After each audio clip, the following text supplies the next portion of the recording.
It's the Curiously Insane Podcast. Time to tee it with the facts.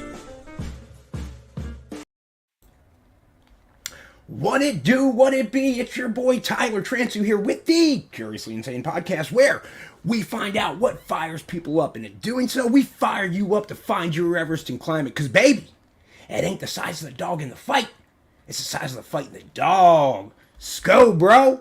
So today, I have the honor and pleasure of having on my boy Greg from Pursuit of the Paranormal Podcast, as well as my friend and filmmaking partner, Chris Rupert, who most of you know. He's helped me crank out all these documentaries for Dockside Media. But enough about Dockside Media. My man, Greg, how are you? We were supposed to have Ash on, right? And he's your co-host on the show. And let me say this real quick. Bro, Chris and I spoke to you on last Thursday. I hopped on your guys' podcast again last night. Now we're speaking again today. Are we friends? I feel Absolutely like we're friends now. 100%. 100%. That's what I like to hear. So I got my first official friend from across the pond. My day, my Saturday, got a hell of a lot better. Turned. Guests on their show, now they're guests on ours. Although yes, couldn't handle the heat. But that's no. Well, Greg, dude, if you want to fill these listeners in, bro, what is Pursuit of the Paranormal Podcast, and how'd you guys get here? Ho, real quick. I love interacting with the fans. So, Borak, mad props for dropping the comment, asking any news on IPS. Yes, we've got news indeed, bro. So, In Plain Sight, the intelligence community and UFOs, which is being filmed, produced by Dockside Media, which is Chris and myself. We just interviewed author and Roswell expert Tom Carey this past Monday. Oh, and this Monday, we've got lined up Eric Mintle, all right, with Bucks County Paranormal Investigations. So he's an experiencer, and he's investigated a ton of stuff. And so what's good is, bro, we got like one, maybe two more interviews to land. And my brain, I'm spinning that and manifesting that into existence. So they're going to happen here shortly. And then we're going to cut In Plain Sight, the intelligence community and UFOs. And it's going to be on all major streaming platforms. So yeah, bro, we're getting that to you. Thank you so much for the comment. Greg, back to you, dog. Hello. Pursuit of the Paranormal. What is it and how did you get into it?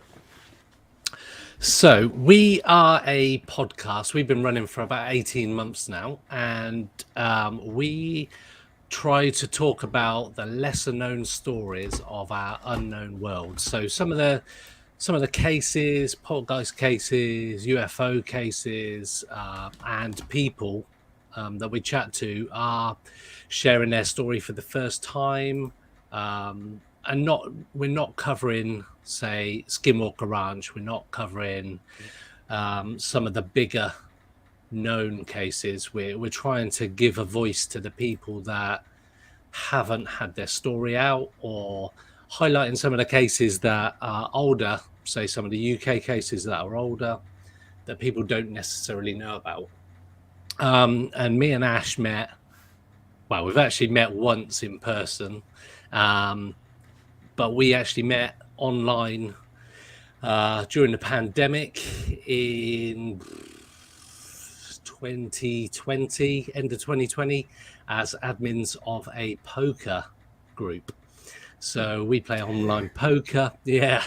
So we just had Ash put a post in the admin group about a UFO website he was working on, ufoidentified.co.uk, and I messaged him and said, I've got an interest in UFOs. I'm part of a paranormal group. Do you fancy doing a podcast? Literally as quick and simple as that. And within 2 weeks, our first episode was up and running. Yeah. Did you always have like an interest in the paranormal stuff? Yes. Yeah. So I'm part of a paranormal group in the town that I live in, near Oxford in the UK. So I've been doing that for a couple of years. I've been part of a paranormal group before that, local one. Ash has got his UFO side, so he's more UFO. I'm more paranormal. And we just hit it off and away we went, really. It was to learning as we went. We had no idea what we were doing. We didn't know how to broadcast a podcast, what it involved, no editing skills, nothing. So, and here we are. Yeah. And isn't that sick, though, bro? That dude, if you're born in any other point in time, I don't know. You probably aren't having some sort of worldwide broadcast of you talking about something that you're interested in. Like, just the fact that you can, like, teach yourself, like, whether it's trial and error, whether it's looking it up online, right? There's a ton of tutorials on YouTube and blogs, etc. There's apps out the wazoo that allow you to record or post your podcast and put it on a number of channels. It's just like, what a perfect point in time for you to get into something like this and then see it through, move your feet, and keep going and grow a brand. Yeah, so we had an opportunity because Ash was in the UK. We had furlough. I don't know if that's a thing in the US, where during the pandemic people were paid by the government to stay at home. That's called furlough in the UK. No, that doesn't happen in the US. Not in the same way. I think it was a little different on our end, but that's pretty dope. I understand. So you guys had that going on. So Ash was furloughed for a year or so. So he spent a lot of time working on his UFO stuff. He's now got the largest UK database of UFO reports current day. So every month he produces a report about the previous month's sightings. That's awesome. So he put that together during furlough. So that helped us sort of get started. You already had kind of an audience there. A little bit of one. And we were like, right, let's do this first episode. We'll do it about Yowie. I'd never heard of it. And Yowie is an Australian Bigfoot. So I learned about it the first episode as well, and we were like, it's fine. We'll script a lot of it. We'll do our thing. It'll be easy. And the first episode took hours and hours to record, and we were just like, oh shit, am I allowed to swear? Am I allowed to swear? Oh, absolutely. Yeah. You can drop F-bombs, whatever you want. We're like, oh my god, this is going to take forever to do this. And we were laughing. We got so many blooper reels. It's unreal. We're like, oh my god, this is going to be hell if we do it like this every week. And then every week we were becoming slicker and slicker. Yeah. And now we're pretty much, we do the episode and it goes out with minimal edits now. We're just like, make sure the sound levels are good and we'll just go for it.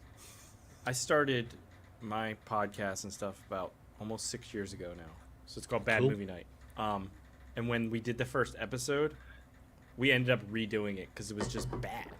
And I was like, this is going to be awful. And if you go back and listen to our first episode now, and now we're almost on episode 300, it's like just a completely different thing. Because we found our way along the way and just kept iterating and making it a little better and a little better. Yeah. It kind of becomes what it feels like it should be, as opposed to what you're trying it to be at the beginning. 100%. I get you there. We were. I think if I listen, it's actually our first episode is still our most popular episode for some reason. Oh, don't you hate that? I hate that when our old episodes.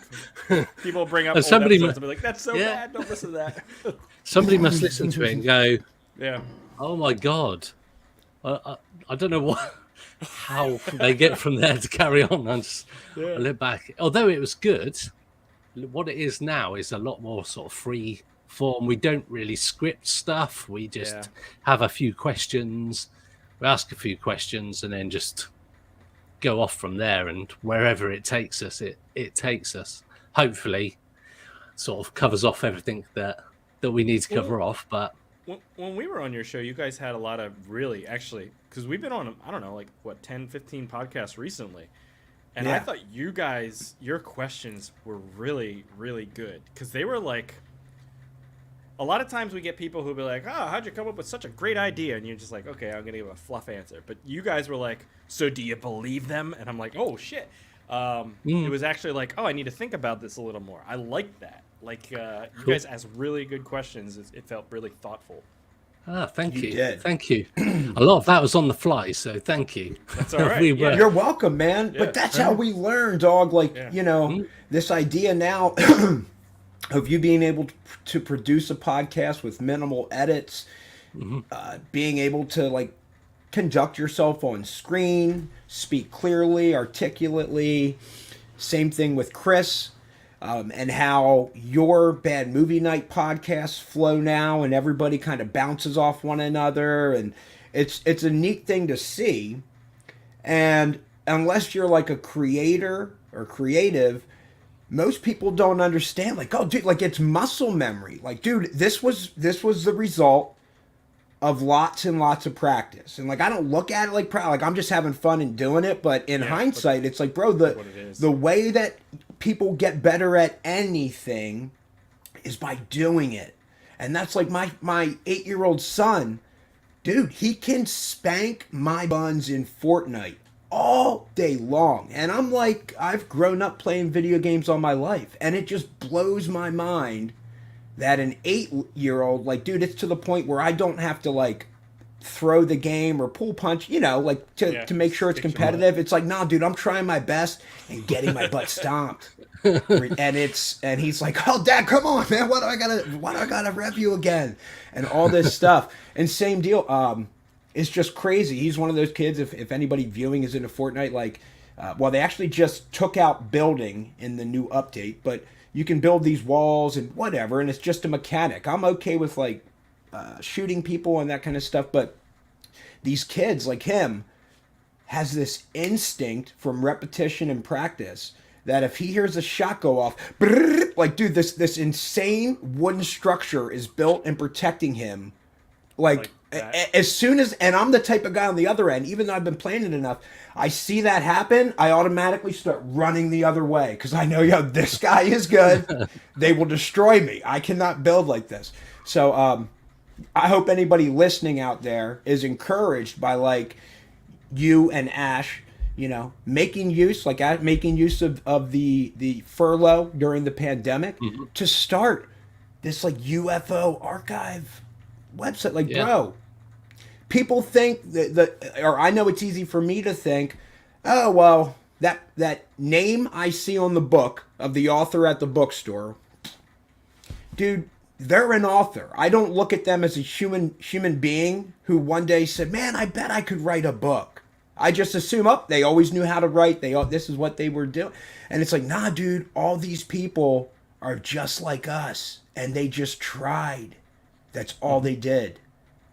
And they kept at it. That's the thing. Like, a lot of podcasts start, they'll do a couple episodes, realize it's hard, realize there's not an audience right away, and they give up. It's a marathon here. You guys just keep going. Yeah, it is tough, and we were hoping just to get a few people to listen to it that weren't our friends, and I thought if there's people apart from our friends listening to it, that's cool. And now, so we started off and it was like, oh my god, there's even like the first few episodes, it was like 40 or 50 people, and we're like, wow. Yeah. And then I speak to my friends and they're like, I haven't listened to it. It's not my thing. It's like, all right, yeah, cool. And then it's just gone through the roof since summer last year. It's gone insane, but yeah, it is weird, and it's called podcast fade. I think people try it and then they go, no, this is tough, and we struggle because we go, right, we want to get ahead, we want to get guests lined up, we want to get a few ahead, then if anything goes wrong, we're all good and we can put a few episodes out, and we've got time, because we release one a week, and now we release a bonus episode during the week, and then on Saturday we release another episode. We do a short form one where we take a different state of the US and discuss a paranormal or strange events that have happened in that state. So we done Minnesota, released this morning. So yeah, so we're at 23 episodes into that as well. It's mad. And I love that. I saw that, and I'm like, yo, talk about dedication. You guys are lining up interviews with people in the United States, dog, which is anywhere from like 5 to 8 hours behind you. Yes. So you guys, it's 11 o'clock there right now. You know, I've seen you guys doing interviews like at midnight, right? And stuff like that. Yeah. I mean, you guys are gamers, bro. And so like that stuff inspires me. Like, dude, that, and hopefully it resonates with other people. It's like, dog, when I really stop and think about it, that is cool, man.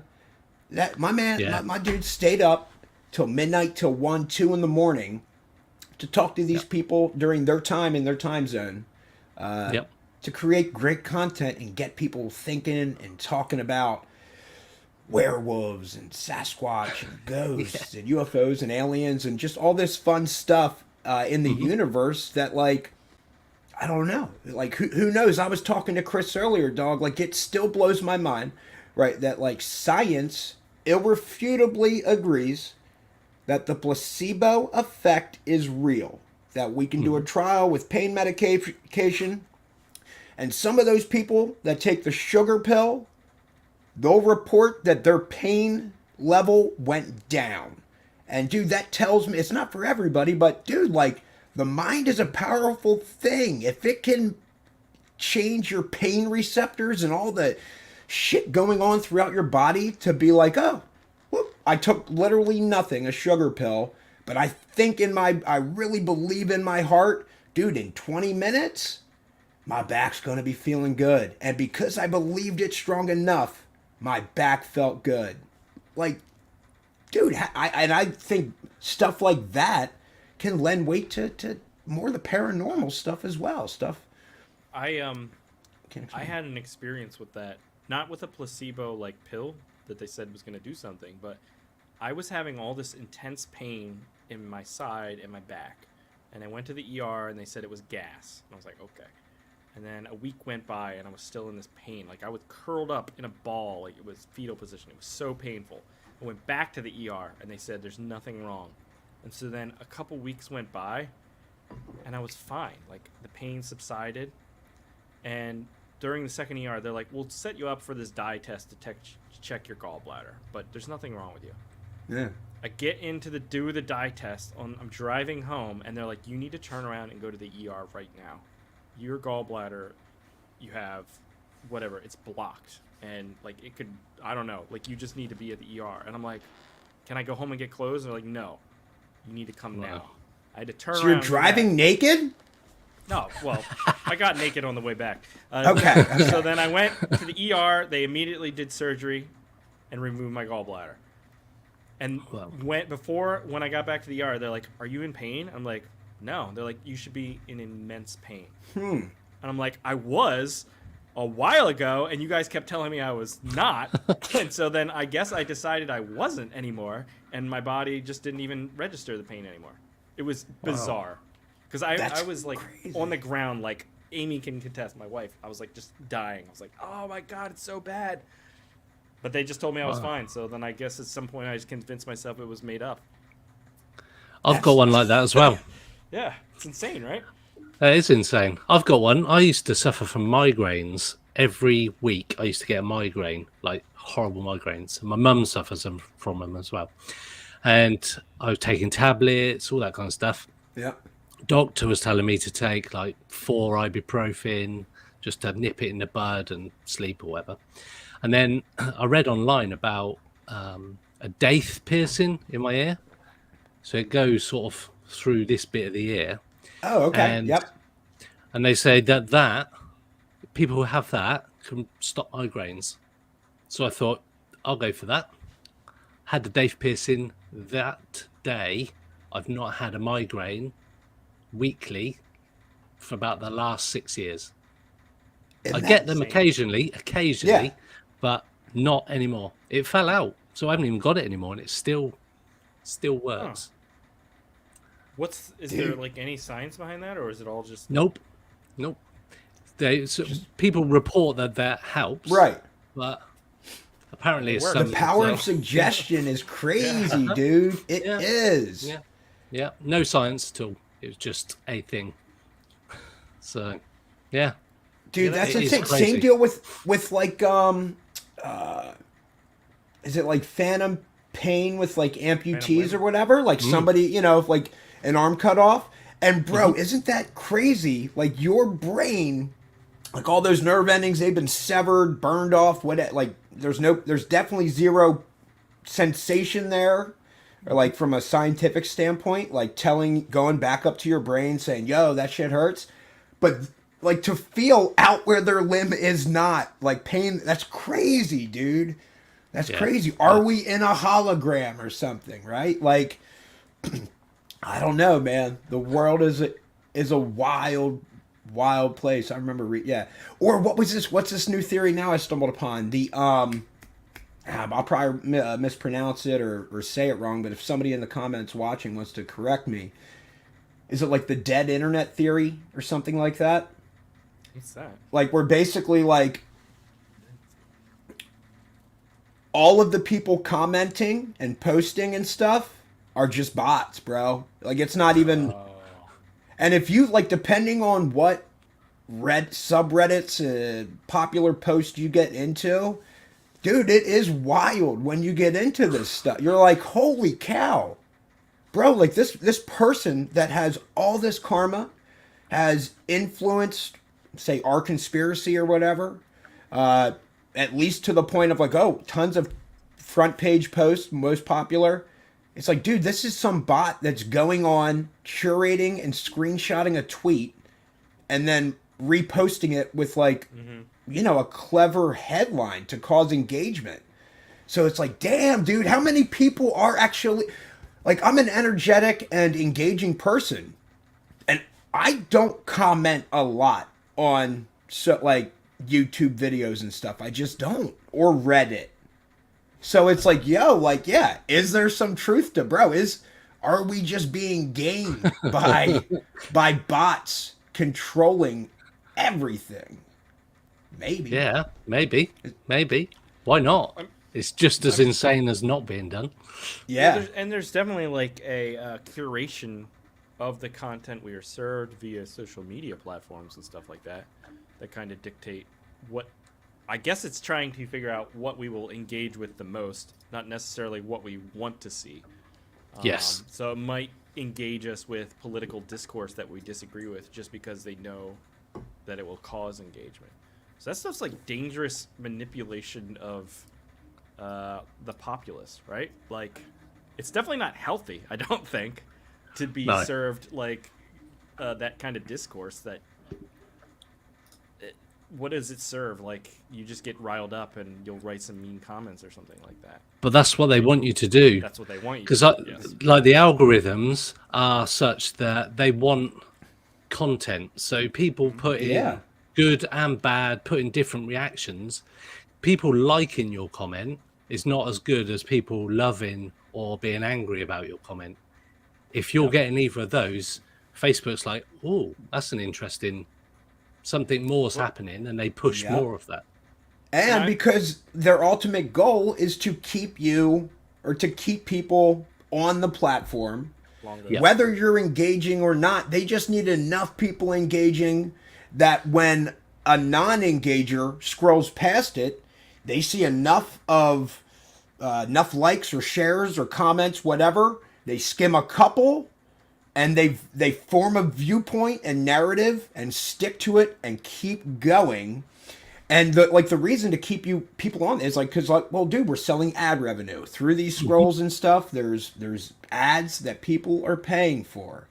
And so like, it's just it's like the genie's out of the bottle. I don't see how we ever go back. And from what I can tell, everything is just progressing quicker and evolving quicker towards like these reels, Facebook reels, TikTok, these things that are, dude, you need to digest a massive amount of content in a very shorter amount of time with a ton of, like, it's crazy. It almost feels like they're propagating ADD or whatever, you know, just like this intense, oh, I gotta stay stimulated, on to the next, gotta stay stimulated. I don't know if it's necessarily like ADD insofar as like I can't focus, but more or less that there is so much content, I only want to view stuff that I like, and I have very little amount of patience to serve or to give to something. Like it's not like you're going and sitting in a movie theater and being forced to watch a movie for an hour and a half. That, you know what I mean? Like that's the most engaging you can be a lot of times in media. And now there's just so much, and if something's not catching my attention within the first few seconds, I can go to something else that will. But do you find that that's not almost training people? Like, I know for me, I can have trouble focusing at times if I go to a movie, if it gets to a point, or just sitting and watching a Netflix movie. As soon as it gets to a point that I am starting to disconnect, I'm like, let me check if I have any notification or whatever, right? Like I'm reaching for the phone to get that. Yeah. I'm like, this is not this is not engaging me. I need to be engaged elsewhere. So I need to be mindful of that. Just like, when I'm watching a movie, I need to watch the movie, and be in the moment.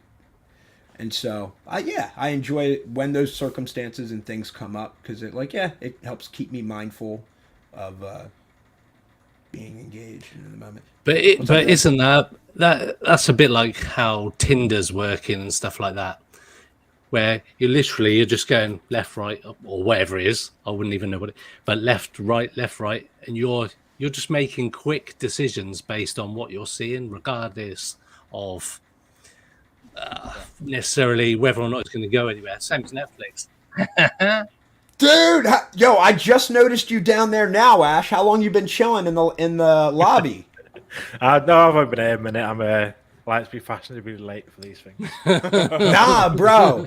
Dude, we've been crushing it, having fun. We're on to the government is controlling everybody's minds via social media right now. That's where we're at. So you came in at a good point. Just news. Go ahead, Chris. Okay. So Facebook though is generally the audience for Facebook is an older audience, right? Mm-hmm. Isn't that yep. Okay? And that is like the way Facebook curates information and stuff. Like, there's a lot of political discourse on Facebook, but TikTok and stuff are very different, right? Like, it seems more just straight entertainment, comedy, dancing, that kind of stuff. Like, it's not nearly as maybe destructive to society, maybe in some ways, hopeful. And so if the youth are not really interested in the Facebook kind of communication style, in which you're leaving comments and stuff and all that kind of crap, and more in the fast, like, is this entertaining or not? Is that a positive thing or is that a negative thing, or is it maybe both?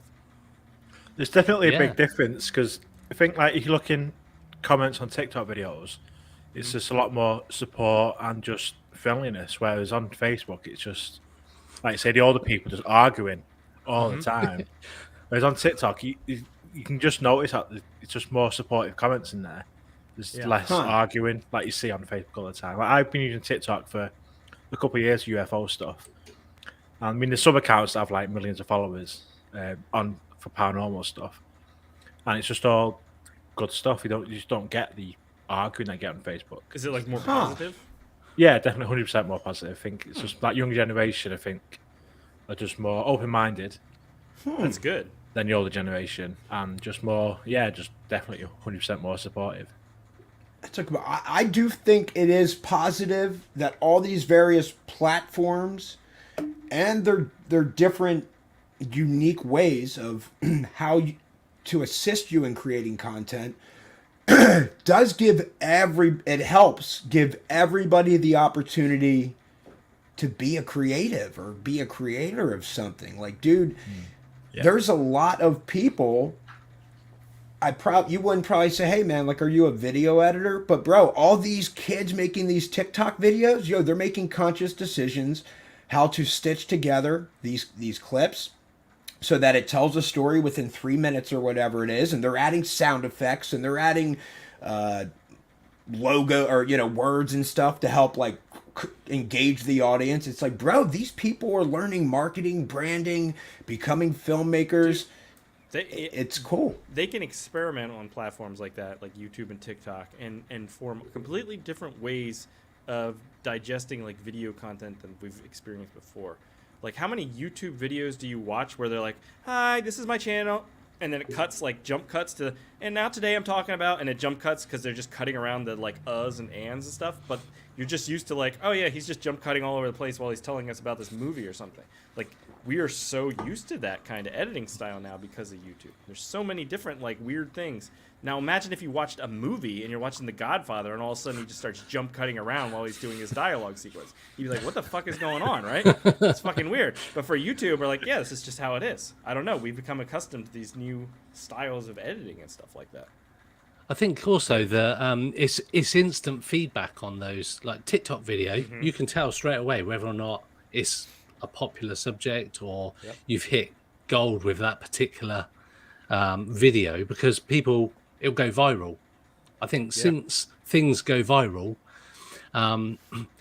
people have just got that instant feedback. If they don't like it and you got, I've only got like 4 views.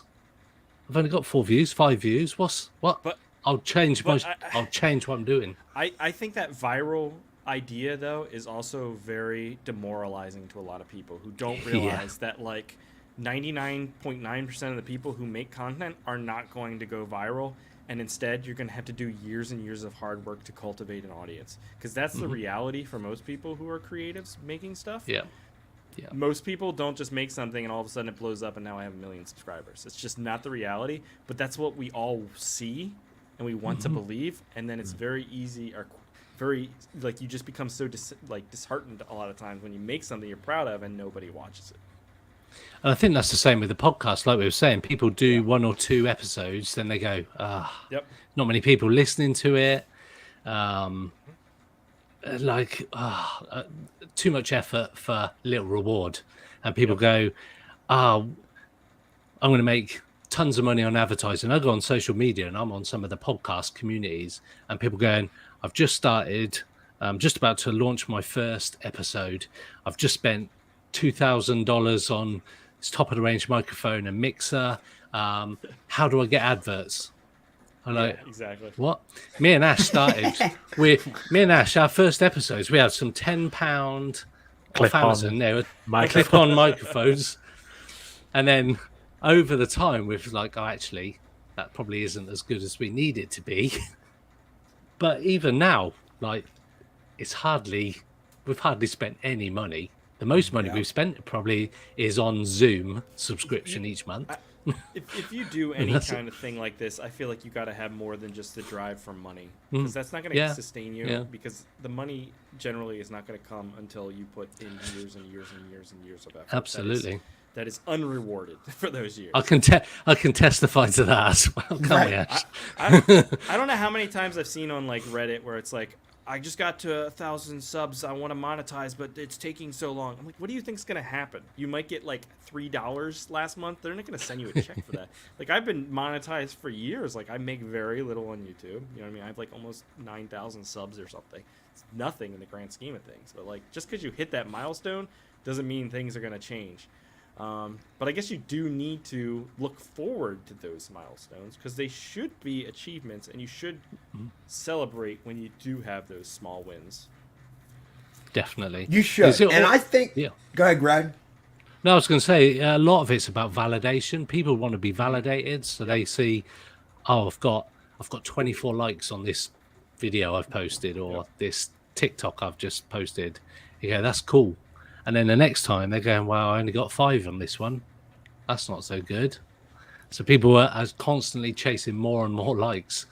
And like I said a minute ago before Ash joined, we were looking right at the start. We were looking at if anybody other than our friends listened to it, we would be pleased. Icing on the cake. And even now, it's just we're blown away each week where we just had our record week of listeners. Another record week. Yeah, another record week, and we're just like, what? How? What? And like, we've got a new country that started listening to us, and they're our third most popular country to listen to in India. So Really? how does that? That's Right? awesome. How does that So happen? you connected with somebody, and they told their friends, and it spread from there. Yo, I So think it's all. Yeah. Oh, sorry. No, go ahead, Greg. I was going to say we were talking about this last night actually. That now we're doing this US short form episode.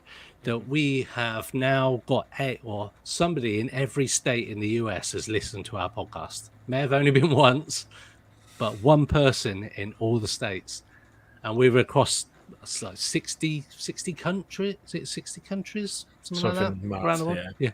Yeah, in places I've never even heard of. It's just insane. And even now, it's just like, what? When you look at the charts as well, because you have like Chartable, you can see what countries you're charting. Yeah. And some random countries look like maybe 12th in Sweden, or like 50th in like Moldova. It's just like, how are they finding it? It's just not even like English speaking countries either. It's Right. crazy that just somehow they're finding it, and quite a lot of people are listening to it to get us up in the charts in that country. It's just, Dude, that shit that fills my heart, man. When you say like, yo, you got one person, at least one person in each state who has listened to it. Dog, I don't care what your name is, bro. There's not a ton of people in the world out of 7.5 billion, 8 billion people. Bro, how many can say, dog, I've had one person in at least each state, and I live in the UK, and I've had one person in each state in the US. Like, listen, hear my voice, hear my opinions, hear my thoughts. Listen to my paranormal podcast. Like, people can minimize that all they want, bro. But for me, I'm like, dude, that's an accomplishment, bro. And you made that happen. And it was through perseverance. Like, you did not quit. You did not give up. You didn't care what other people thought. You're like, yo, this is something I'm interested in. Me and Ash are going to do this. Mm-hmm. And, man, what does it hurt to reach out to people with lesser known stories and bring their stories to the like, dude, that shit is admirable. It's exciting. It's cool. Like, and I feel like the universe, I hope that it rewards people that are taking like positive actions, trying to bring just like, I don't want to be corny, but bring joy, like bring good vibes, good energy, get people just to get out of their shell. It's like a cool thing. I got a question for you guys. Because Tyler said it there. Like, people will try and minimize your accomplishments, and that's definitely for sure on the internet. People will be super aggressively cynical and everything towards you. How do you guys deal with any sort of negativity? How do you deal with disappointment in some of the times, on your show? You're like, I did this great episode, but didn't get nearly the numbers I wanted. What do you guys ever feel like I need to quit? I need to throw in a towel? Or what's your mentality like? So we've never even discussed quitting. Nice. What's up? I don't think I've ever even thought about it. No. We do. It's to the wire sometimes that we get it released, but that's just through timing. Like, we'll always get the episode out. I think having two of us is probably the reason why. If I was just doing this on my own, I'd have probably life happens, work's busy. I have my UFO identifier stuff on the side. I think I haven't got the time to be doing hours to be doing a podcast. But then if I am busy that week, Greg will pick up the slack. Then there's weeks when Greg's busy, I'll pick up the slack. So there's always one of us will do more work that week if needed. So we're always getting the content out there. Yeah, it's like if you ever tried to like work out, you can get an accountability partner, and that really helps you keep and stay motivated because you feel like you have to do something to not let this other person down, and you kind of form that relationship, right? Yeah, definitely. Yeah, definitely. And like I said, I've never thought about it, and we definitely have never discussed not doing the podcast. Sometimes we've said, we're going to have to do it like the following day just because of commitments. Yep. But we always like, we need to get it done. We need to get it done. And then we'll like we said, we'll push out a bonus episode. We'll push out this short form US stuff, and then we're already talking about what are we going to do after we've done all the states. What are we going to? Yeah. What are we going to do? The UK counties or something like that. It's like what are we going to do next? As a way of in 6 months' time. How do you guys keep the schedule when you have to interview people? Meaning, like, how do you always find these people and make sure you have somebody in the chamber for the next episode? Good question. It's not easy. Yeah, no, it's That's one a lot of digging. Yeah, it is. We've been fortunate that some people come to us. We were talking yesterday on the podcast, on the Facebook Live, that we had an email arrive into our email account that was arrived at us. The guy had spelt the email address wrong. The email address completely wrong. And you know when you send an email and it's wrong and it says like mailbox can't be found, all that kind of stuff. But that came to us instead of going back to him. So we received the email, which was weird in itself. That is right. And then we just communicated with the guy that way and got him on. And it was the first time he was telling his story.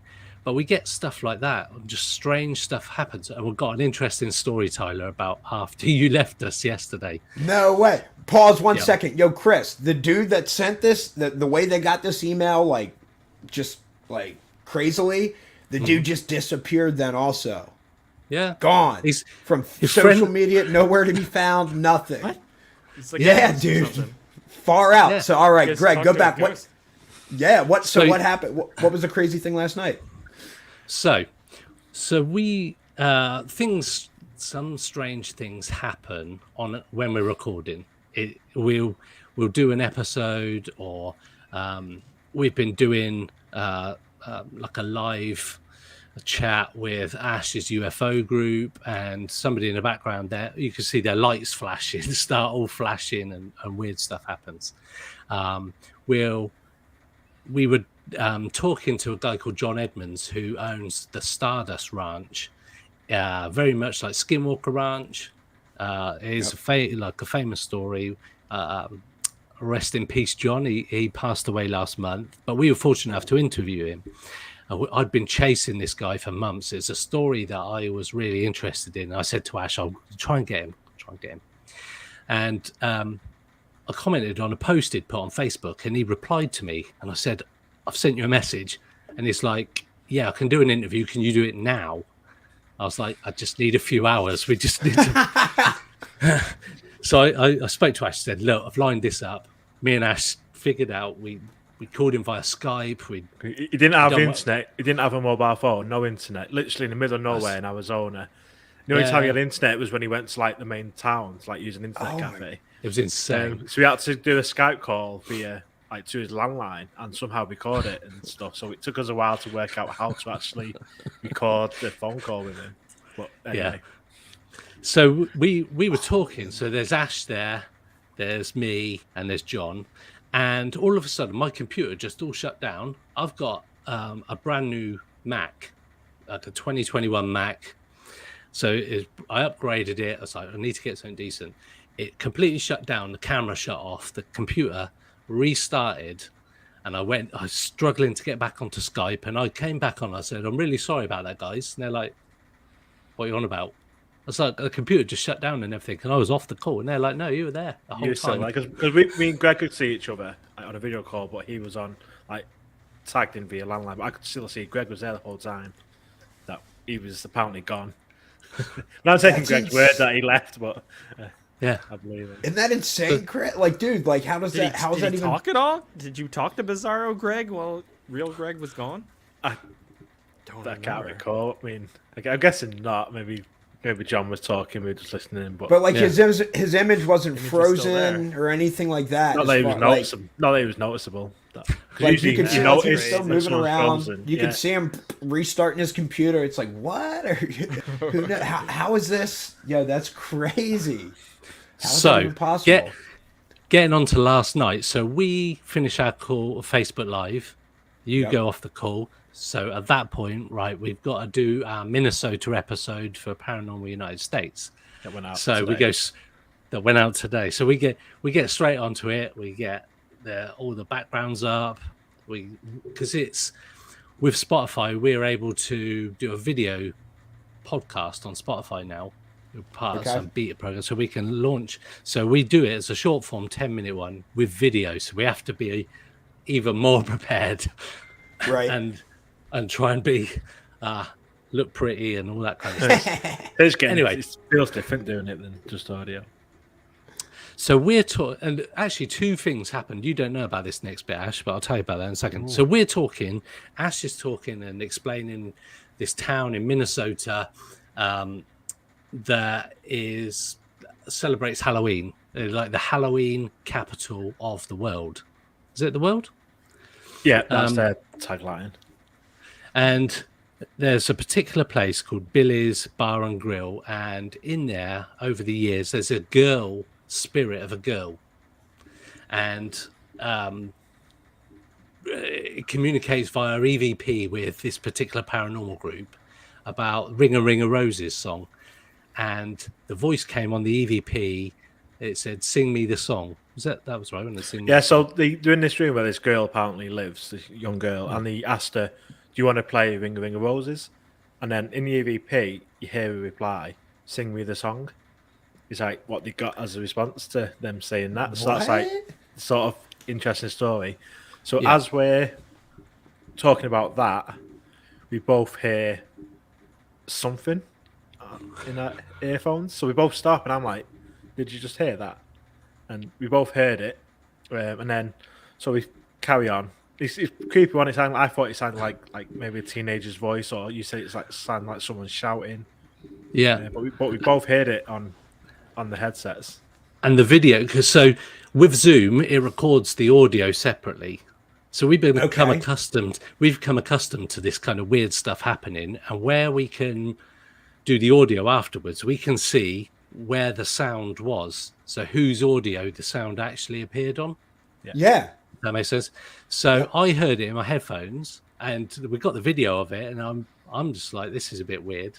And we discussed it for a few moments. Yeah.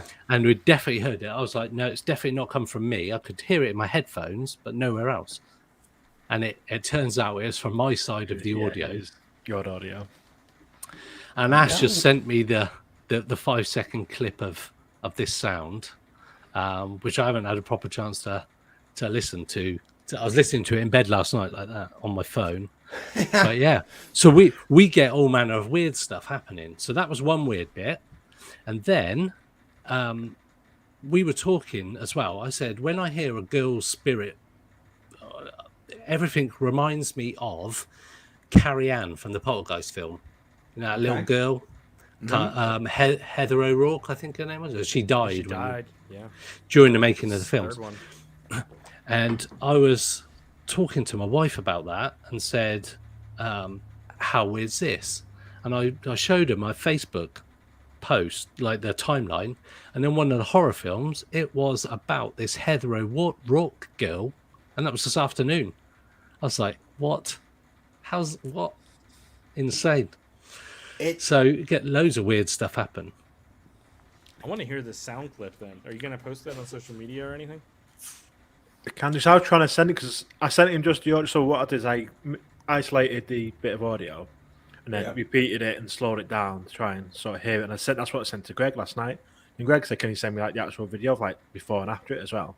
So I've done that, and then I've tried to send it on Messenger, but it just won't send. Like it just like the uploading thing, but it won't finish. So my Messenger chat is just me trying to send this video to Greg that it just won't actually send for some reason. But I'll stick it up as a post and then. Because you can't really see. Yeah, it's very, very. You can't see that, but it's Ash saying, "I'm trying to send it, but it won't." Send it, but it won't finish sending.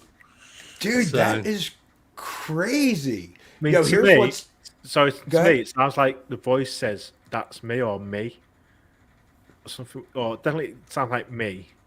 So it's like we're talking about this girl saying "sing me the song," and then something says "me." Me, and it sounds like a young voice, so it's a bit weird. But I'll stick it up on socials in a bit. Do you have any explanation of what it could be? on your end, Greg? No. So where I sit, I don't know if I can. Let me show you in my settings, my backgrounds. So I'm just in. God, the illusion has been I broken. thought you were in the forest. Yeah. What? I know. Okay. Nice little office you got on there. Yeah. Yeah. So I've got a little office in our house. I love it, bro. Yeah. So I'm just sat in here and Yeah. And like it would have been what? Like 10, 11, 12, midnight, past midnight. So it's not like kids are outside 11 playing, yelling stuff, whatever. I mean, this is like, deep in the night. There's not people outside most likely doing stuff. No. And for like, I don't know what the range on your mic is, but like it's only going to pick it up, right? If it's most likely so close. Ash isn't going to see some large audio spike if it's somebody way far away, right? So there's my microphone. If I don't know if you can hear me over here, but you can tell it drops off there. Yeah. So it'd have to be something. Yeah. So this kind of thing does happen occasionally with me and Ash. We had one. Was it last month? Where it's something. It was like, hey, listen. But in the end, we sent it to quite a few people, and in the end, it was off a game. Did you find that it was off a game? It sounded like it was the character off of like Breath of the Wind, Zelda. Breath of the Wild. Link, Link, but the little character that helps Link out. It was like, what? What's that? How that ended up in our audio, no idea. So I was listening, like editing. Next minute, this voice just appears. I'm like, oh my! So I sent it to you like middle of the night, like, oh my god, don't what I just picked up on the recording. And then we sent it to quite a few different people. Like, what is this? And someone identified it as from this video game. That I've not got that game. I don't know. No, it's on my audio. I don't know where the hell that came from. But having listened to it, it is that clip. Like sent a YouTube link to it, and it was that noise. But how the hell it got into our audio? That's so bizarre. Not for sure. And that's what we try and do. We'll try and make sure that it's not just something in the background. But this one last night was just it just happened, and the video we're discussing it is like I'm a bit freaked out about. What's weird is that Ash heard it as well, but it's only in your audio. Yes. Yeah. It's weird. And we do, so just to make it even weirder, me and Ash do paranormal experiments via Zoom. So we've got a spirit box. I don't know if you've seen those. There's ones that they cycle through the radio stations. Yep. So what we'll do is I will have one my side. I've got one here. And we will do the experiment where I will blindfold myself, put headphones on so I can't hear what Ash is saying. But we're recording, and Ash will ask questions that I can't hear, and so we do that via the 6-hour traveling distance between us via Zoom to see if we get some results. We try all sorts of weird experiments anyway. So, I love it. Yeah, we're up for all sorts. We were on another podcast. Tyler, you'll have to help me because my memory's awful. But they were talking about a section they were rolling out where they were trying to like intuit what people were gonna ask or something. Do you know what I'm talking about, Tyler? Where it was like that thing you're always on about. Remote spinning viewing? Electrons. It was like a remote viewing thing. Remember that? Yeah, the quantum entanglement. Yeah, but what were they doing? Something with like a box or something. Do you remember what I'm talking about? It was really interesting, and now I can't remember it at all. So man, for some reason I'm drawing a blank on that. I know it was interesting that when we were filming the Ghost of Gettysburg campout, we did a similar spirit box. I think she called it the Estes method or something like that. That's it. Had headphones on, I think connected to her cell phone, maybe in an app, etc.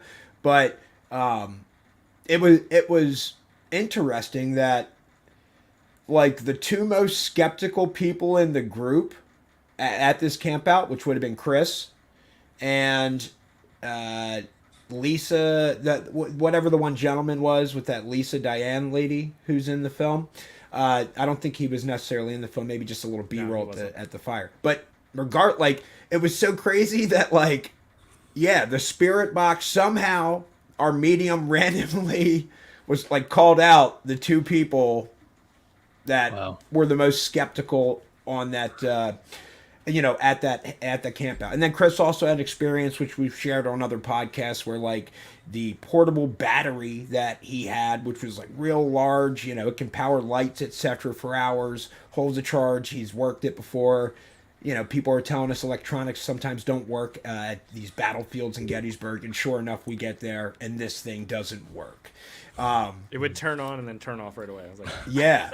So we've had those kind of crazy things. Here's what's up, man. I'm trying to, for Dockside Media, I feel like one of the documentaries we're going to do coming up is some sort of, we're going to do a camp out at a haunted cemetery, right? We might call it Ghosts in the Graveyard, because there was a children's game we played called Ghosts in the Graveyard. I'm like, yo, that's a dope title. Chris, what you think of it? He's like, it sounds like the Ghost of Gettysburg. I'm like, it's different enough. And Ghosts in the Graveyard, I think from the nostalgia aspect alone, maybe we get some views just on that, because people will remember it. But, so I have one story where, I think it's called the Barclay Cemetery up in Bradford County, Pennsylvania. It's out in state game lands now, so we could publicly get there, no problem.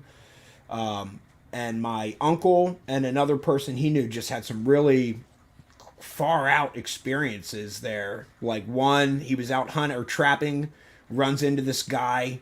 On the way in, the guy's not talking, just sitting in his truck. My uncle goes in, checks his traps, blah, blah, blah. Is about to go, follow these tracks into this graveyard, and gets this real eerie feeling come over him. Stops, backs out, walks back all the way back to his truck, and then this guy who's there, it's hey boy, and he starts talking to him, and telling my uncle stuff about knew my uncle better than he knew himself. Was naming people that he had gone to school with. I think the kid had died. It was just really far out, that way, way, way far away from where he lived, up in this middle of nowhere, that he had this really far out experience with this guy. And my uncle's like, what are you doing here? He's like, I came here to die, or something like that. I'm like, what? This is nuts. And then same deal. His another guy at this camp, the hunting camp or whatever, had a place next to him, and he went there with his wife during the day, I think just for sightseeing. That night, she almost died, was just stricken with this illness. He's like, yo, I'll take you to the hospital. She's like, don't even bother. I'm dying right now.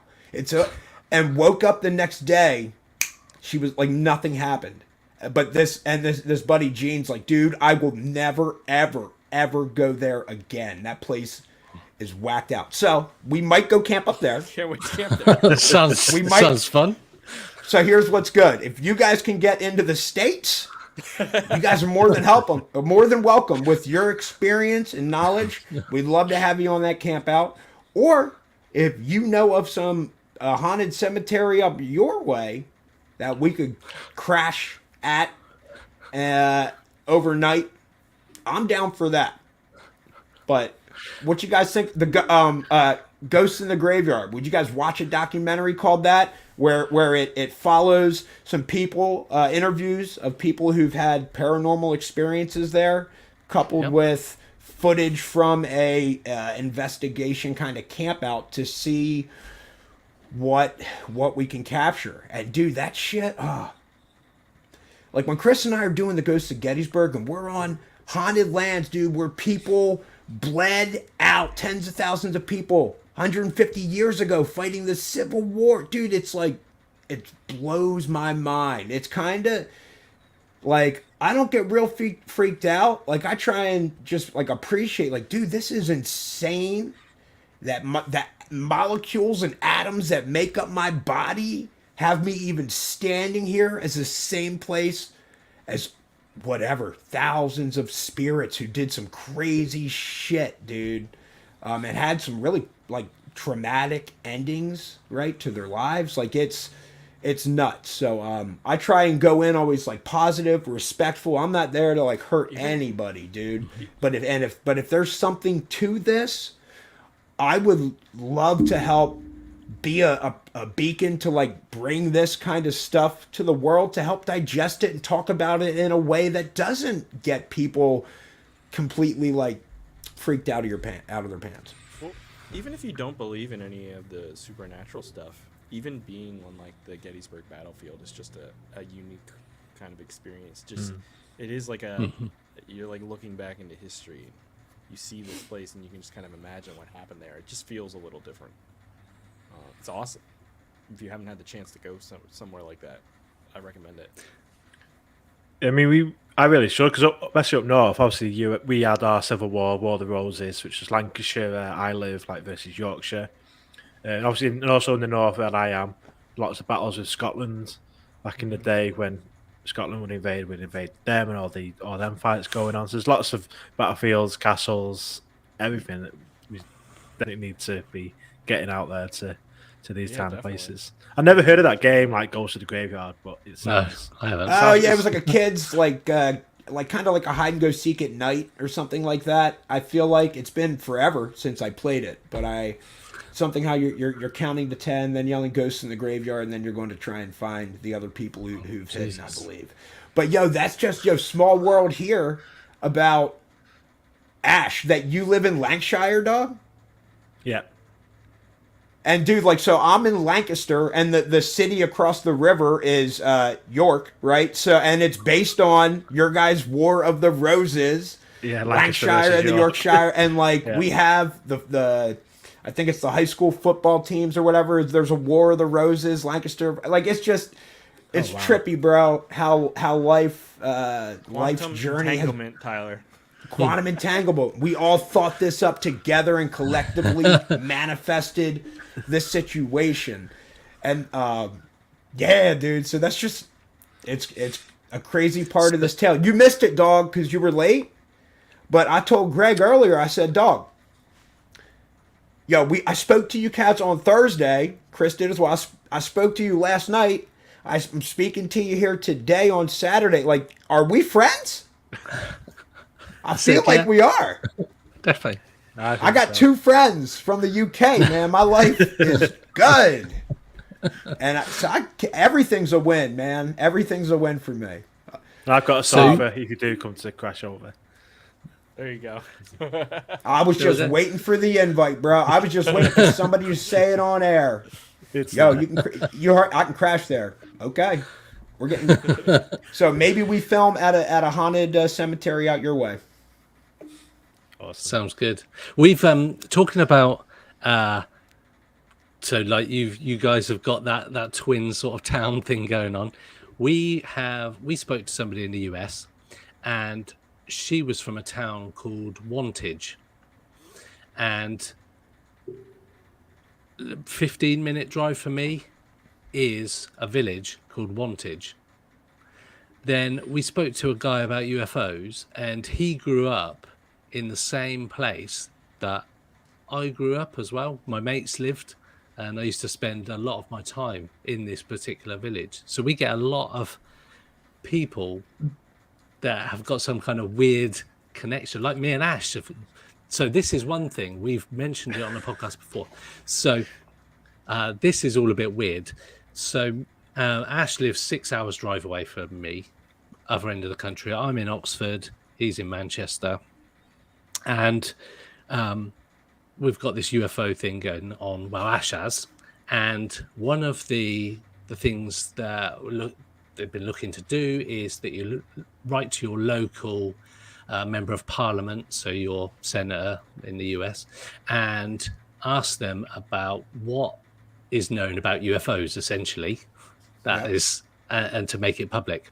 That's the short version of it. So I wrote to my local MP, and his name is Robert Courts, and I got you can't see it, wait there. So I get a letter back from him with House of Commons letter, all nicely headed Can't leave paper. you have that to hand. Yeah, I've got it. I'm waiting. I'm going on Amazon to buy you love that letter. It's like a proper letter from the governor, like from my member of parliament, talking about the Ministry of Defence. They've sent a letter, and I've got an email from the Ministry of Defence here as well, all about it. So anyway, so I say to Ash, "Yep, I wrote to my local MP. Turns out he's the Minister for Aviation and Maritime Security." Yes. So he's my local councillor. You can only write to your local member of parliament. So I couldn't write to anybody else apart from Robert Courts. And he's the Minister for Aviation and Maritime Security. Yeah. And what we have in the UK is you have the government. So we've got the Conservatives in power, and then you have the Labour Party. Don't turn your nose up. But we've got the Labour Party, who are the opposition party. Okay. And they're called the shadow ministers. So the opposition are called the shadow minister for aviation. And it turns out that the shadow minister for this particular role MP is Ash's local MP. So we've got that, yeah. So we could only write to these people, and they are linked, like me and Ash are linked. There's over 600 MPs in the UK. So out of all the MPs that could have had them roles, yeah, his is the actual minister for that department, for that role, and mine is the shadow minister for that role. Out of all the 600 odd MPs that there are in the country, we just have that. Again, it's just a weird synchronicity that links us in. Just a random. Only found out because as I wrote to mine, because I knew he was a shadow minister for aviation and maritime security. That's kind of a UFOE, maybe involved in it somehow. So he wrote back to me saying like, blah blah blah. So I was like, oh, let's find out who the actual MP for this department is. And I looked, I was like, that's where Greg lives. It's like how that's just so crazy that it's coincidence that way. More, I like the synchronicity, man. It's like you couldn't even script it better, and that's how like a lot of the documentaries Chris and I have come up with and made. I mean, even just like the titles of them, man, like it's all just kind of been just inspiration, for lack of a better word. You know, like I can't really tell you where all this stuff came from. If it, like, the less that I'm consciously thinking about it per se, like the better the ideas are that come out, and I bounce them by Chris, or Chris bounces them by me, and it's just been really neat. I know, like for me personally, I was never, I never thought I'd be like an author. I never enjoyed English class and like writing. I've always been like adequate at it, and okay, like, and I like marketing and all that stuff, but like I never just whatever, you know. Again, my life growing up, you watch a movie or something, you hear that narration, you see a politician somebody, Martin Luther King or a JFK, somebody deliver a speech. I was always ignorant, assuming, bro, that speech was from the heart, or they wrote it themselves. Maybe they wrote it, not real. Like, no, dude, like mostly all this stuff's written by somebody else that crafted this beautiful narrative. Same deal with like narration. I thought, oh well, dude, that's confined to like, these special people who only write narration all their lives, and so it's been dope to be able to be inspired to like write some of the words and sentences and narration that I've been fortunate enough and blessed to write for some of these docs. It's just crazy. Like I a lot of the time it kind of just comes out. Like it's just, I'm not really sitting down to write narration that day or anything like that. Just something kind of comes over me and I'm like, you know, I know Chris is working on this, or I know this is coming up, or whatever. And I just end up typing it out and sending it to Chris, and he just keeps logging, you know, he'll log it. And then when we hook up with, you know, somebody on Fiverr or whatever, you know, when we go to contract our narrator, yeah, we have it all there, and it's just cool, and it's a great feeling, man, to just kind of yeah, like that synchronicity and all those little things, like the names of the towns that line up between you interviewing people or me and Ash, and it's like, oh, dude, there's like how many? It's crazy. Hundreds of thousands of names of towns and like how many hundreds of NPs? Like the odds, you know what I mean? The odds are very, very small, like infinitesimal, like that or infinitesimal that those kind of things would line up. But I'll be damned if they don't. Yeah, it's crazy. Chris, what were you chirping in with there, cuz? I was saying there's like 8 billion people in the world, and it's weird that there's that. Yeah, man. Like a lot of possibilities. Here's what's and up. That is why you need to listen to Pursuit of the Paranormal. Pursuit of the Paranormal. Because, if you're listening and watching right now, everybody in the world is an NPC. They're a non-playable character, except me, Chris, Ash, Greg, and then you, the listener. So, like, we're the only thing that's real. So get with it, man. Get with Pursuit of the Paranormal, because these guys put themselves in a position to promote interesting topics and stories that, man, for lack of a better word, are like unexplainable.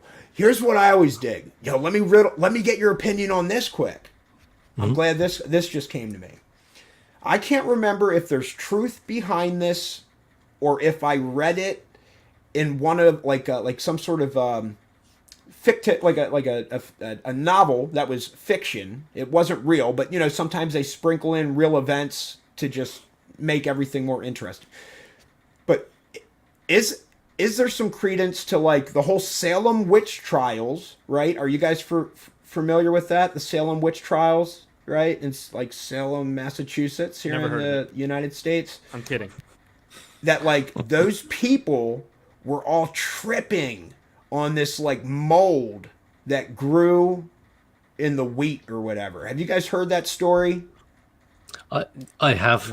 Yeah. And is that, I don't know if it's established as like, oh, that's what happened, but isn't that nuts to be like, these people are going around accusing people of being witches, but like in their defense, they were tripping balls. Like they thought. Were they seeing the same things? Like, was there like a mass, I don't know, psychosis of some sort? Psychosis? That's interesting. I don't know. I need to dig into it more. What have you guys found out? What's your guys' experience on the Salem witch trials? And well, stuff like sort that? of on a related note, I think it was yesterday I was watching the news because I was at my mum's yesterday because they put their away, so we go to the washing. And I don't have a TV license here, so I don't watch normal telly. So I went to my mum's yesterday. That's naughty. to watch normal telly. So I can't watch TV at my house because I don't pay to. You have to have a license to watch TV. It's bullshit. Anyway, it's bullshit. Wow. So I went to me mum because they have. It's only to watch one channel, essentially. Are you BBC. serious? Yeah. But you can't watch any other. It's to pay for the BBC, but you can't watch any other live TV unless you have a TV license. I don't have cable either. Like I don't have cable TV. Yeah. So I watched the news while I've not watched TV for a while, and I'm sure it was yesterday. Not about we had the Pendle witches in the UK. Okay. And they're gonna pardon all them people that were executed for witchcraft. And it's like I'm sure it was yesterday it was happening. They're gonna pardon everyone that was killed, accused of being a witch. Gonna pardon them all. So obviously, How long ago were these people killed? Like hundreds of years ago. 400, 500. It's Okay. It's a long time. A long time. Yeah. Gotcha. Yes, so that's just when he sort of mentioned sort of like Salem and the witch trials. It's obviously that's close to where I live as well. There's Pendle. Were they saying why they were pardoning them? Like, what was their explanation of like, oh, we realize, this was just like people trying to like a coup or something. People were just targeting people to get rid of them, or were they saying it was just hallucinogens? No just make something up about someone, and then they'll just be hung as a witch for. They'd say you're a witch. For pretty much like the slightest reason, like whatsoever. It's such a shitty situation too back then, because you either say you're a witch and you die, or you say you're not and then you die. It's like, yeah, oh, I guess I'm dead. Yeah. Crazy it's time. all the same. Yeah. Yo, shout out definitely. to Alien Girl watching. Alien Girl got a sick UFO channel on, Alien Girl 111. She's out on them their YouTubes and active on them their Twitters. And she's dope. Yo, Alien Girl, if you haven't checked out Pursuit of the Paranormal podcast with the boys in the UK, you need to now. You need to now. They're great peeps.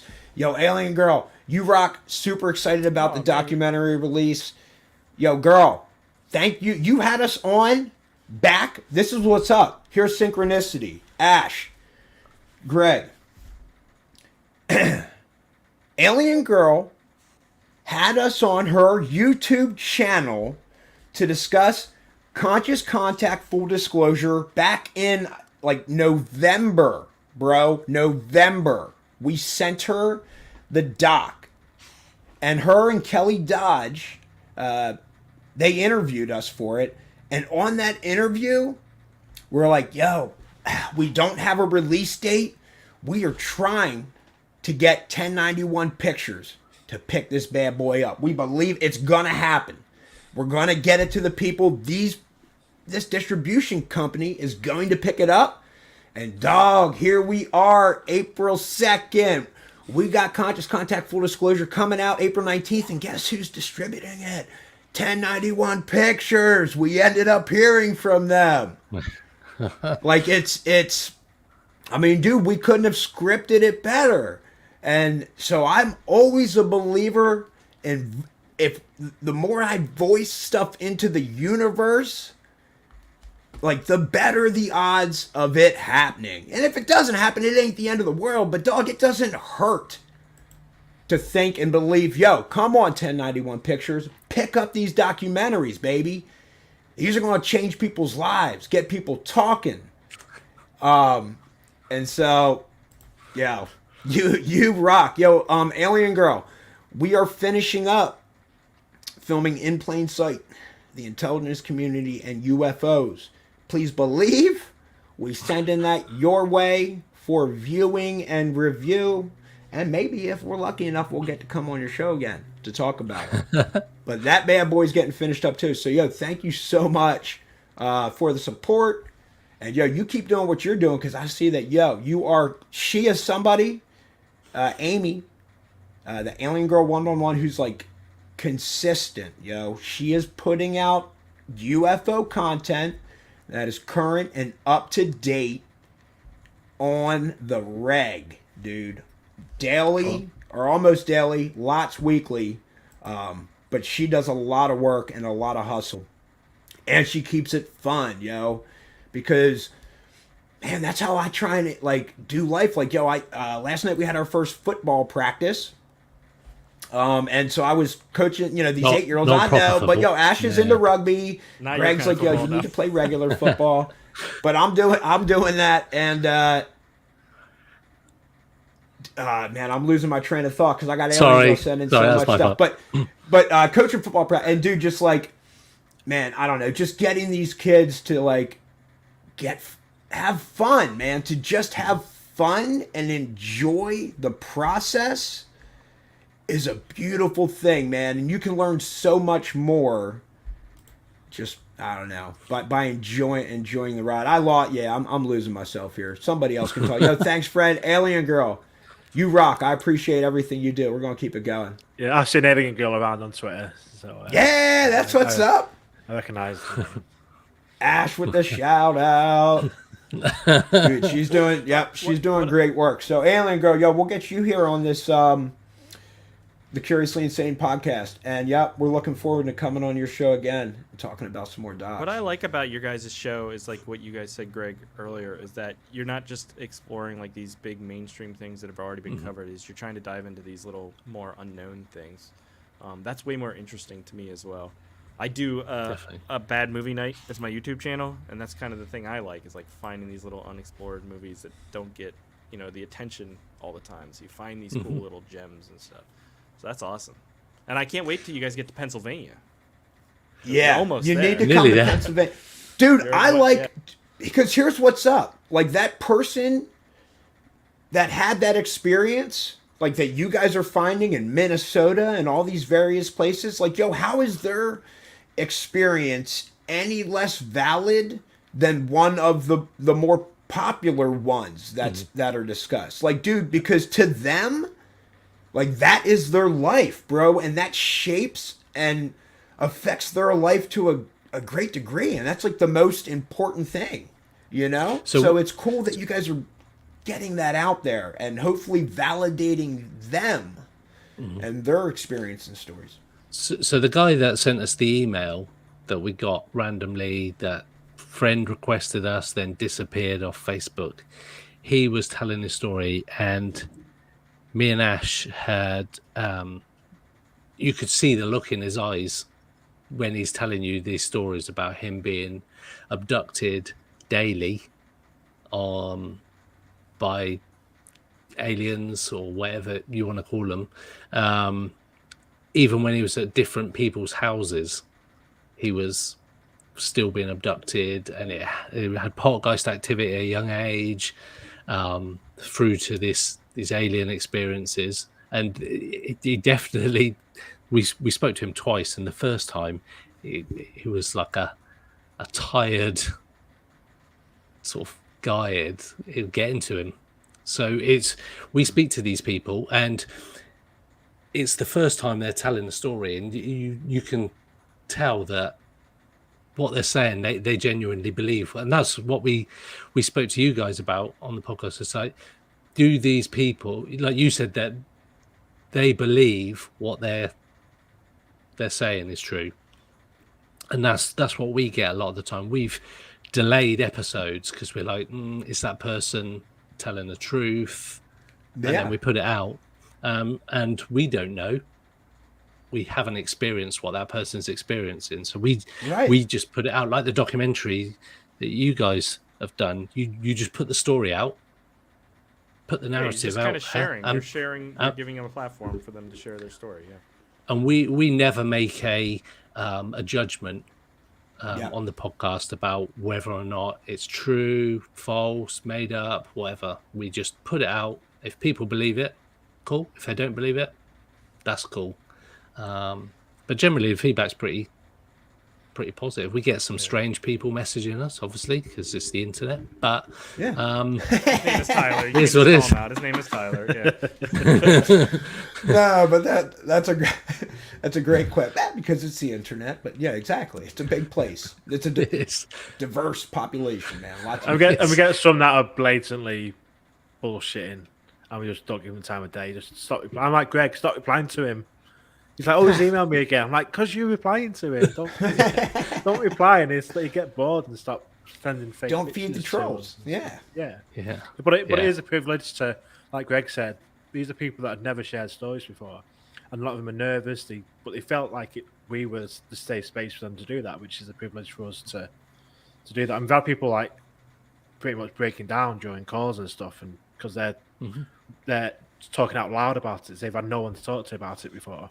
And they finally got someone to talk to about it, because in their real life, so to say, they've not got anyone they can talk to, whereas they felt that they could reach out to us to talk to, which is just, even if you don't put them episodes out all the time, it's just for them to tell someone. They don't want to be on the show, they don't want to have an episode about it, they just want to tell someone, and then they tell us, which is just an honor as well for us to be that person for them to help in a way that we can.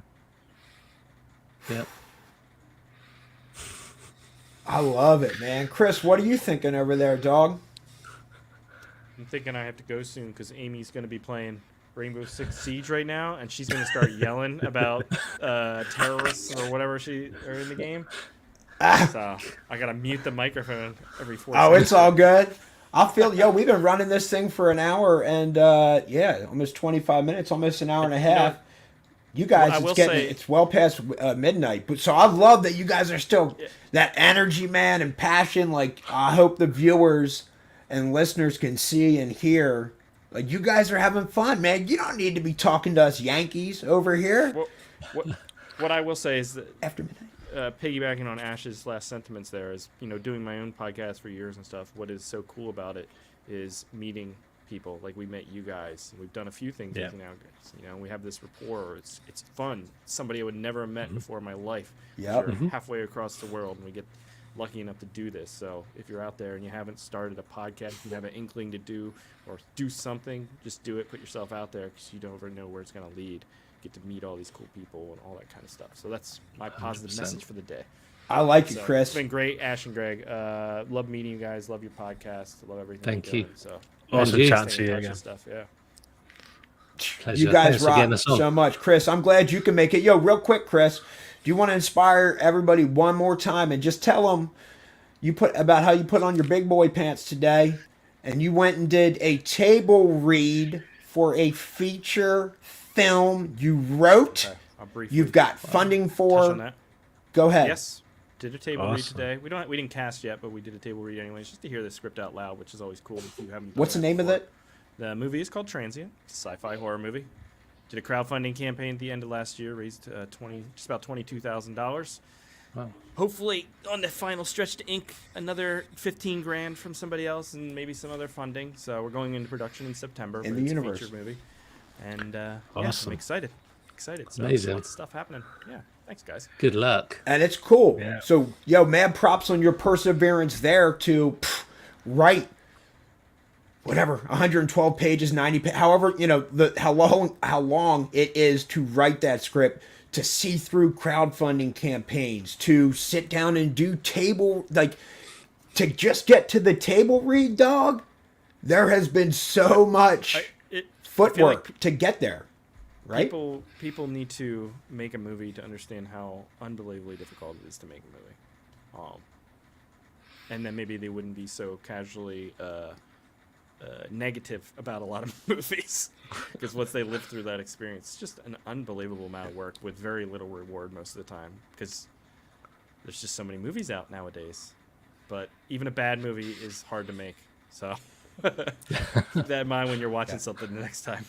Yeah. So if Chris can do it, you guys can do it Exactly. too. That's what's up. You go follow them dreams. Ash and Greg, you want to give the listeners real quick a plug on where they can find you and your podcast? Go ahead, Greg. You're better at this. So we're on Facebook, Pursuit of the Paranormal Podcast on Facebook, Pursuit of the Paranormal on Instagram. We're both on Twitter. Pursuit of the Paranormal on TikTok, which is a fairly new platform for us, putting stuff out on there. Where the podcast goes out on Spotify, Apple, Google, everywhere pretty much. Everywhere. We got a merch store, I believe. Pursuit of the Let's Paranormal. go. Get some I merch. was looking on your website, but I didn't see it. So if you go to linktree.com, Linktree, yeah. if you go to linktree.com / Pursuit of the paranormal Paranormal. pod. Nope, Pursuit of the Paranormal. What? Linktree.com / Pursuit of the Paranormal. And that has links to all the different places you can find us. Yeah. And we put Yep. we'll put links I to see it the now, yeah. recent interview. We'll put a link to that interview on there, and everything's on the Linktree pretty much. Yep. Okay. Yep. So So Linktree we're everywhere. / Pursuit of the Paranormal. Awesome, You guys man. design these shirts and stuff, or did you hire someone? No, Greg, I designed them. Yeah, Yeah, I they're done them cool. all. Yeah, thank you. Yeah, It's gone well as well. We've had decent sales as well on the merch. It's been. Yeah, I've blown away by how much we've had on there actually. yeah. So we It got helped pay for hoodies, Zoom for a t-shirts. few months. Yeah, I it have to did. get This Bigfoot mug. This thing's pretty sweet. Yeah, Yo, they're good hold on there. a second. Oh, Yeah, let me oh, throw there we this go. up. Oh, Dude, so that's again, people listening, people watching. Like that's sick that Chris, I mean look at these, sick designs. Chris is like, "Oh, did you guys hire somebody to do the?" No. Greg designed these, man. Never in your wildest dreams. I don't know if you thought you'd be, like a fashion designer, but no. dog, you did the footwork to now you can call yourself a fashion designer, man. Like this is just it's awesome, dude. It does look sick. Thank you. Yeah, no, we've Welcome. yeah. So that's all available in the US as well. So that's all good. Oh yeah, you can buy it in US dollars. You ain't even got to convert to euros, boys and girls. Available worldwide. Yeah. So Yep. awesome. I can pay in 4 payments of $3 for this $12 Bigfoot mug. Yeah, if you want to. Yeah. Dude, what? That's not our thing. That's the website doing that. But yeah. No doubt. You guys have a Patreon or a Buy Me a Coffee or anything like that? We have Buy Me a Coffee, which is buymeacoffee.com/paranormal pod. And you get early access to episodes, bonus episodes, discount on the merch store, and all sorts of different benefits on there as well. Yep. Dude, that's sick. Yo, people, go there, support Pursuit of the Paranormal. Oh, and while you're at it, you can go to buymeacoffee.com/TT Productions. Because, your boy just started that up today. So if you're looking to support, some creators, send a tip. You can also, here's what's up, for the $5 monthly membership, you get a monthly personal pep talk video from yours truly, baby. I will send you a little something to fire you up to follow your passion, and your dreams, and that kind of stuff. I'll be so yeah, for you I there, threw Tyler. one of those. Yeah, I threw one of those together today, man. It's easy. So you give me a daily pep talk. So I do. If you want to come work with Dockside Media, you get daily pep talks to the point where you're like, "Yo, dude, I'm probably good on that right now. I'm just going to be negative for a minute. Just don't worry about me." But I feel like that might be a cool perk, man. Because here's what's up. If there's one thing, hopefully people heard from this episode is, man, we do our best to try and make this look easy. But, dude, it takes a lot of heart, a lot of hustle, a lot of time, a lot of gray matter and thinking and thick skin and perseverance.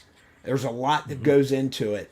But, so if you feel like, man, that's cool that they went and do that out of just the pure passion and joy of it, dude, feel free to throw us a couple bucks to just help it like happen a little bit easier on all it. Here's what's up. We're going to keep doing it regardless. We really are. But if we really touch you guys, like your hearts enough and motivate you guys to maybe try something different, and yeah, we'd love to hear from you, man, and be supported. Yep, same. That's awesome. Absolutely. Everybody rocks. I will wrap this up. Yo, until next time, this has been a Sick podcast. And, dude, somehow we camping out with the boys of Pursuit of the Paranormal. A cemetery in the U.S. or a cemetery in the U.K. I don't give a We're shit. halfway in But between, we, middle of the ocean or something. we are getting ghosts in a graveyard, dog. Until next time, keep on keeping on.